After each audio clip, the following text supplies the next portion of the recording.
Chapter 8. Anne's bringing up is begun.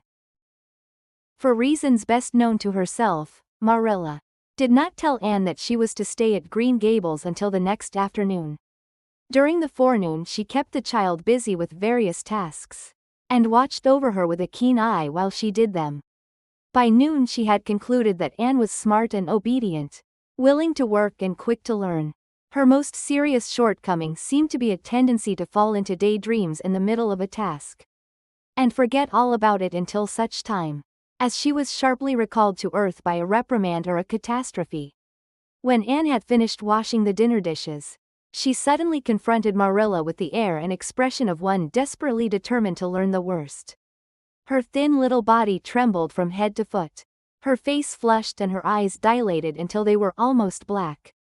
She clasped her hands tightly and said in an imploring voice, "Oh, please, Miss Cuthbert, won't you tell me if you are going to send me away or not? I've tried to be patient all the morning, but I really feel that I cannot bear not knowing any longer. It's a dreadful feeling. Please tell me. You haven't scalded the dishcloth in clean hot water, as I told you to do," said Marilla immovably. "Just go and do it before you ask any more questions, Anne." Anne went and attended to the dishcloth. Then she returned to Marilla and fastened imploring eyes on the latter's face. "Well," said Marilla, unable to find any excuse for deferring her explanation longer, "I suppose I might as well tell you. Matthew and I have decided to keep you, that is, if you will try to be a good little girl and show yourself grateful." "Why, child, whatever is the matter?" "I'm crying," said Anne in a tone of bewilderment. "I can't think why. I'm glad as glad can be." "Oh, glad doesn't seem the right word at all. I was glad about the white way and the cherry blossoms, but this. Oh, it's something more than glad. I'm so happy. I'll try to be so good. It will be uphill work, I expect, for Mrs. Thomas often told me I was desperately wicked. However, I'll do my very best. But can you tell me why I'm crying?" "I suppose it's because you're all excited and worked up," said Marilla disapprovingly. "Sit down on that chair and try to calm yourself. I'm afraid you both cry and laugh far too easily. Yes, you can stay here and we will try to do right by you. You must go to school, but it's only a fortnight till vacation, so it isn't worthwhile for you to start before it opens again in September." "What am I to call you?" asked Anne. "Shall I always say Miss Cuthbert? Can I call you Aunt Marilla?" "No, you'll call me just plain Marilla. I'm not used to being called Miss Cuthbert and it would make me nervous." "It sounds awfully disrespectful to say just Marilla," protested Anne. "I guess there'll be nothing disrespectful in it, if you're careful to speak respectfully. Everybody, young and old, in Avonlea calls me Marilla except the minister.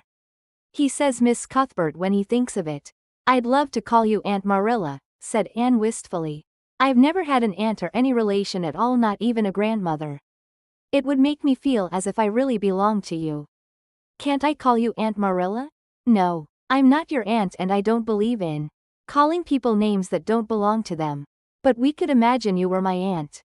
"I couldn't," said Marilla grimly. "Do you never imagine things different from what they really are?" asked Anne wide-eyed. "No." "Oh." Anne drew a long breath. "Oh, Miss Marilla, how much you miss." "I don't believe in imagining things different from what they really are," retorted Marilla. "When the Lord puts us in certain circumstances, He doesn't mean for us to imagine them away. And that reminds me, go into the sitting room, and be sure your feet are clean. And don't let any flies in, and bring me out the illustrated card that's on the mantelpiece. The Lord's Prayer is on it. And you'll devote your spare time this afternoon to learning it off by heart. There's to be no more of such praying as I heard last night." "I suppose I was very awkward," said Anne apologetically. "But then, you see, I'd never had any practice. You couldn't really expect a person to pray very well the first time she tried, could you? I thought out a splendid prayer after I went to bed, just as I promised you I would. It was nearly as long as a minister's and so poetical. But would you believe it? I couldn't remember one word when I woke up this morning. And I'm afraid I'll never be able to think out another one as good. Somehow, things never are so good when they're thought out a second time. Have you ever noticed that? Here is something for you to notice, Anne. When I tell you to do a thing, I want you to obey me at once and not stand stock still and discourse about it. Just you go and do as I bid you." Anne promptly departed for the sitting room across the hall. She failed to return. After waiting 10 minutes, Marilla laid down her knitting and marched after her with a grim expression. She found Anne standing motionless before a picture hanging on the wall between the two windows, with her hands clasped behind her, her face uplifted, and her eyes a star with dreams. The white and green lights strained through apple trees and clustering vines outside fell over the rapt little figure with a half-unearthly radiance. "Anne, whatever are you thinking of?" demanded Marilla sharply. Anne came back to earth with a start. "That," she said, pointing to the picture, a rather vivid chromo entitled "Christ Blessing Little Children," and "I was just imagining I was one of them, that I was the little girl in the blue dress, standing off by herself in the corner. As if she didn't belong to anybody, like me. She looks lonely and sad, don't you think? I guess she hadn't any father or mother of her own. But she wanted to be blessed, too, so she just crept shyly up on the outside of the crowd, hoping nobody would notice her except him. I'm sure I know just how she felt. Her heart must have beat and her hands must have got cold, like mine did when I asked you if I could stay. She was afraid he mightn't notice her. But it's likely he did, don't you think? I've been trying to imagine it all out, her edging a little nearer all the time, until she was quite close to him. And then he would look at her and put his hand on her hair. And oh, such a thrill of joy as would run over her. But I wish the artist hadn't painted him so sorrowful looking. All his pictures are like that, if you've noticed. But I don't believe he could really have looked so sad. Or the children would have been afraid of him." "Anne," said Marilla, wondering why she had not broken into this speech long before, "you shouldn't talk that way. It's irreverent, positively irreverent." Anne's eyes marveled. "Why, I felt just as reverent as could be. I'm sure I didn't mean to be irreverent." "Well, I don't suppose you did, but it doesn't sound right to talk so familiarly about such things. And another thing, Anne, when I send you after something, you're to bring it at once. And not fall into mooning and imagining before pictures. Remember that. Take that card and come right to the kitchen. Now, sit down in the corner and learn that prayer off by heart." Anne set the card up against the jugful of apple blossoms she had brought in to decorate the dinner table. Marilla had eyed that decoration askance, but had said nothing, propped her chin on her hands, and fell to studying it intently for several silent minutes. "I like this," she announced at length. "It's beautiful. I've heard it before. I heard the superintendent of the asylum Sunday school say it over once. But I didn't like it then. He had such a cracked voice and he prayed it so mournfully. I really felt sure he thought praying was a disagreeable duty. This isn't poetry, but it makes me feel just the same way poetry does. Our Father who art in heaven, hallowed be thy name. That is just like a line of music. Oh, I'm so glad you thought of making me learn this, Miss Marilla." "Well, learn it and hold your tongue," said Marilla shortly. Anne tipped the vase of apple blossoms near enough to bestow a soft kiss on a pink-cupped bud, and then studied diligently for some moments longer. "Marilla," she demanded presently, "do you think that I shall ever have a bosom friend in Avonlea?" What kind of a friend?" "A bosom friend, an intimate friend, you know, a really kindred spirit to whom I can confide my inmost soul. I've dreamed of meeting her all my life. I never really supposed I would, but so many of my loveliest dreams have come true all at once that perhaps this one will, too.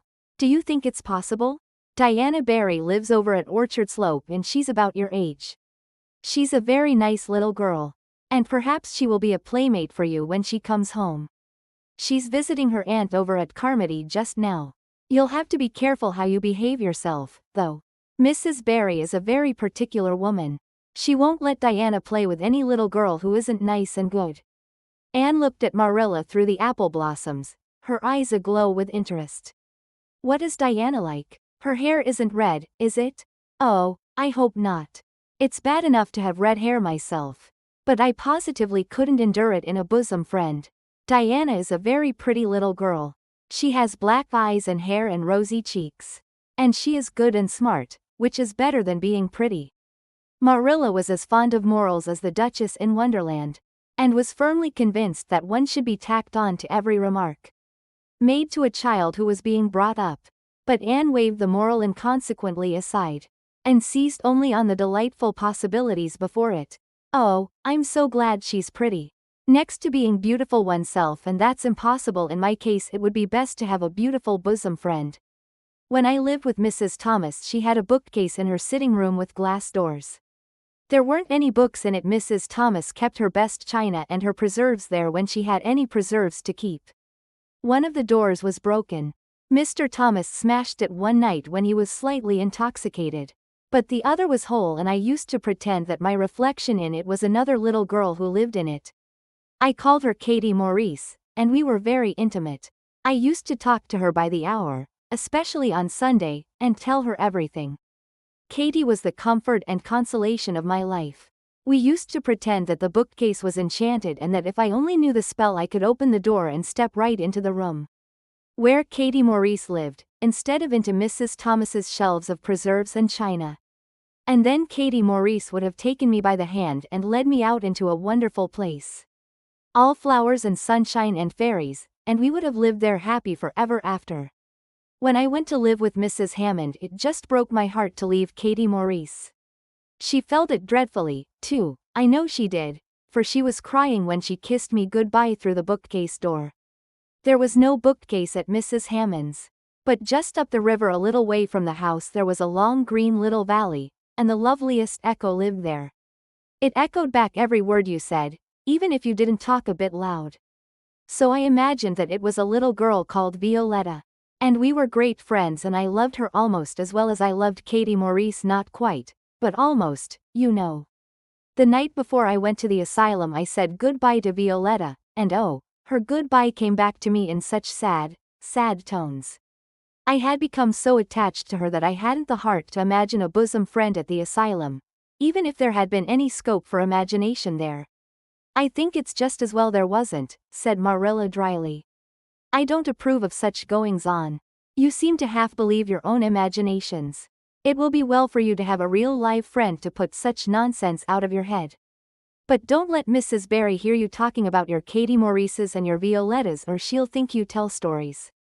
Oh, I won't. I couldn't talk of them to everybody. Their memories are too sacred for that. But I thought I'd like to have you know about them. Oh, look, here's a big bee just tumbled out of an apple blossom. Just think what a lovely place to live in, an apple blossom. Fancy going to sleep in it when the wind was rocking it. If I wasn't a human girl, I think I'd like to be a bee and live among the flowers. Yesterday you wanted to be a seagull, sniffed Marilla. I think you are very fickle-minded. I told you to learn that prayer and not talk. But it seems impossible for you to stop talking if you've got anybody that will listen to you. So go up to your room and learn it. Oh, I know it pretty nearly all now, all but just the last line. Well, never mind, do as I tell you. Go to your room and finish learning it well, and stay there until I call you down to help me get tea.